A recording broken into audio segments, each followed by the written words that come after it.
All right, today I'm going to start talking about this new technique for integrating. It's separation of variables. We use it when we are asked to solve a differential equation and we have more than one variable.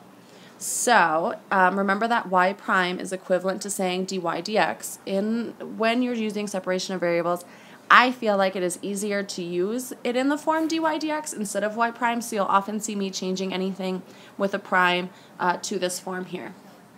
If I look here, if I'm asked to solve the differential equation, dy dx equals negative xy. So if you remember on the last slide, we talked about how solving, and we've talked about in the past, how solving differential equations mean, hey, figure out what y is. So if this is y prime, if I want to know what y is, I would just go ahead and integrate. Well, if I try to integrate negative x over y, I run into the problem that I can't have two different variables. We've seen that before when we've used u substitution, how at times we ran into an issue of having two different variables and we've had to go back and resolve x in terms of u. We've looked at some stuff like that. So same idea here. I can't have both an x and a y. So that's when we use this technique called separation of variables. When we use separation of variables, our goal is going to be to get like variables on the same side so that we can integrate both sides of our equation. So if I go back and re-examine this dy dx equals negative x over y, I'm going to go ahead and basically cross multiply, giving me y dy equals negative x dx, because now I have like variables on the same side. From here, now I'll integrate both sides, giving me the integral of y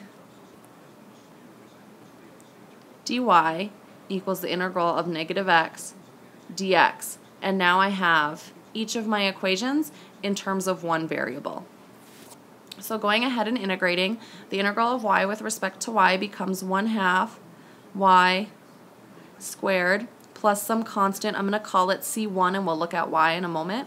And then over here I end up with negative 1/2 x squared plus some other constant. I'll call that c2 since I called this c1. So typically we want to then solve for y, just like we looked at before. If I'm told y prime, I want to figure out what y is. In the remaining examples I will do that. On this one I won't, and you'll see why as I get to the end of it. So instead of solving for y here, I'm actually going to go ahead and try to get x and y on the same side. Before I do that, I'm going to move this constant over here. So I'm going to subtract some constant from both sides. Well, if I take some number and minus another number, don't I just get a number back? So I get another constant back. So doing that, I'm going to rewrite this as 1/2 y squared equals negative 1/2 x squared plus some constant that I got from subtracting two constants. If I wanted to, I could call this C3. Since this is kind of the last C I'm going to deal with, I'm just going to go ahead and call it C like we normally do our standard C. Then the next thing I'm going to do is I'm going to multiply everything by 2. I'm running out of room, so I'm going to come up here. When I multiply everything by 2, I end up with y squared equals negative x squared. Same idea. You're going to start to notice that manipulating constants just gives us more constants back, so we always just call them C. Multiplying a constant by 2 is going to stay a constant, so I'm still just going to say some constant, some c. There's no reason to call it 2c.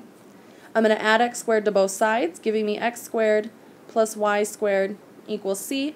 Hopefully you recognize this as an equation of a circle. Radius square root of c, center 0, 0. So the reason why I didn't get y by itself on this one is because I was anticipating the fact that I knew it was going to be the equation of a circle, which this is its standard form, as opposed to having y by itself.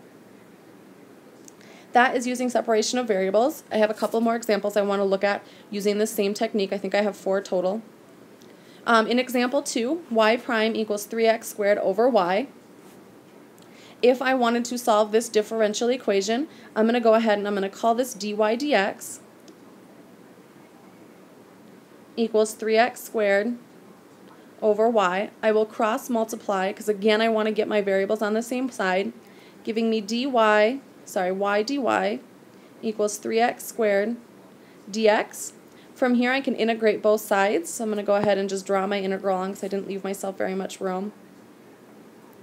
And then integrating y, I end up with 1/2 y squared plus some c equals, integrating over here on the right hand side, 3x squared integrates to be x cubed plus some other c. Like before, I'm going to go ahead and get rid of one of my c's. So because on this one I'm going to actually try to get y by itself, I'm going to go ahead and subtract a constant from both sides.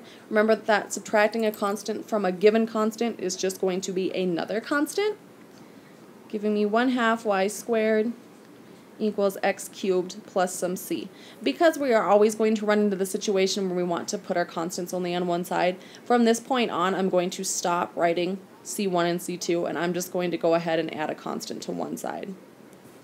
Working to get y by itself, I'll multiply both sides by 2, giving me y squared equals 2x cubed. Again, multiplying a constant by 2 keeps it a constant, so I'm just going to say plus c, and then taking the square root of both sides,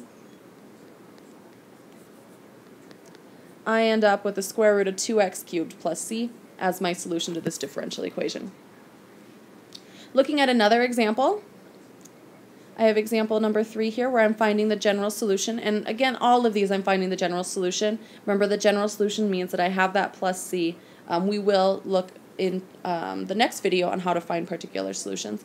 So finding the general solution for dh dt equals negative k h minus 20. K is just going to be some constant. If you remember back, we've talked about direct variation before. K stands for our constant of variation. It's basically just the slope, so it is just some number, fraction, variable, or fraction, decimal, whole number, whatever.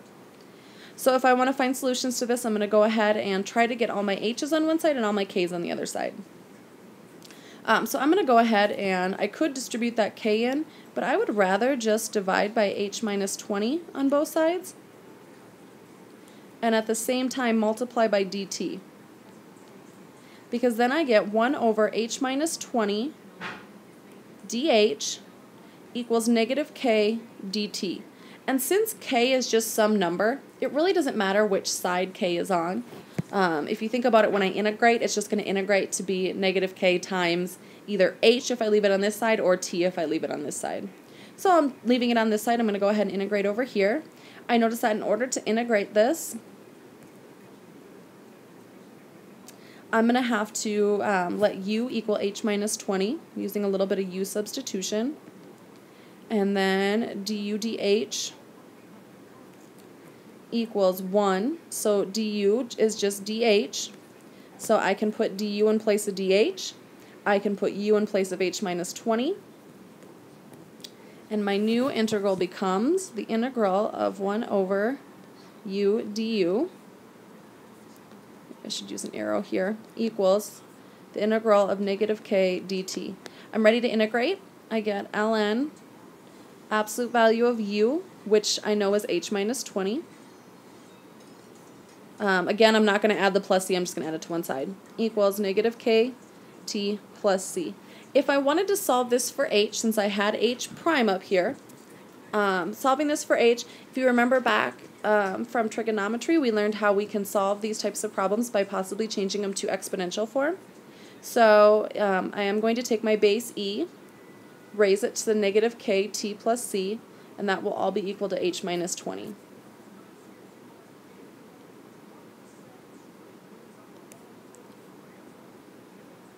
Now from here, I'm going to use the fact that we have an exponent rule that says a to the m times a to the n equals a to the m plus n.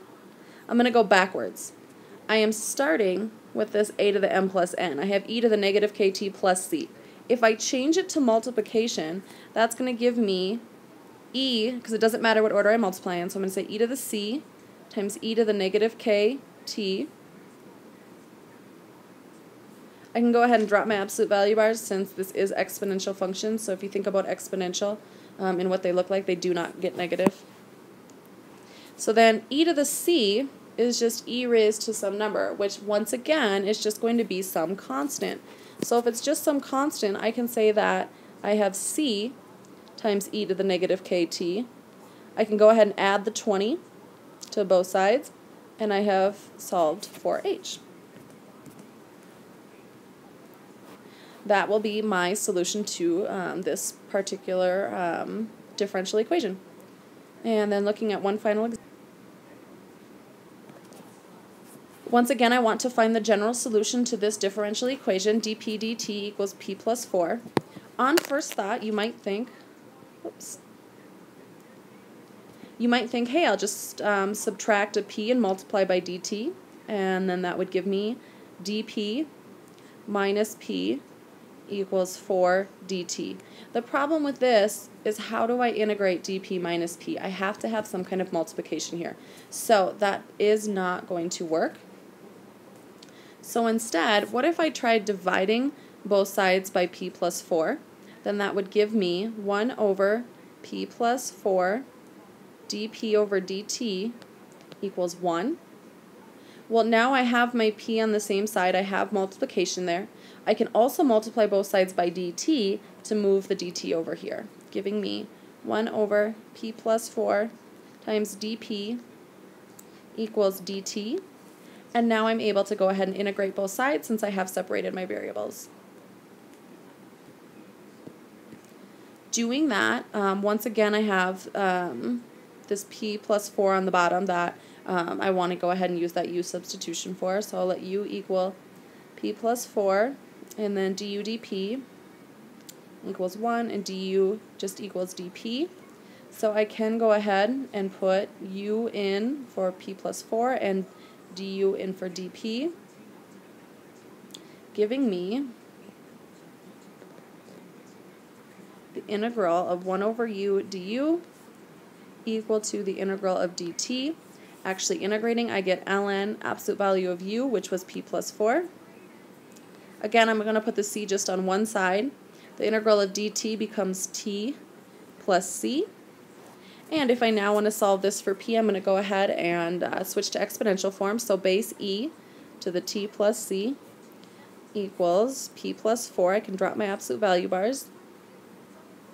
And then separating, e to the t plus c becomes e to the t times e to the c. E to the c is just going to give me some constant. I'll subtract 4 from both sides, giving me p, and that is going to be my solution to my differential equation. And that is our final example.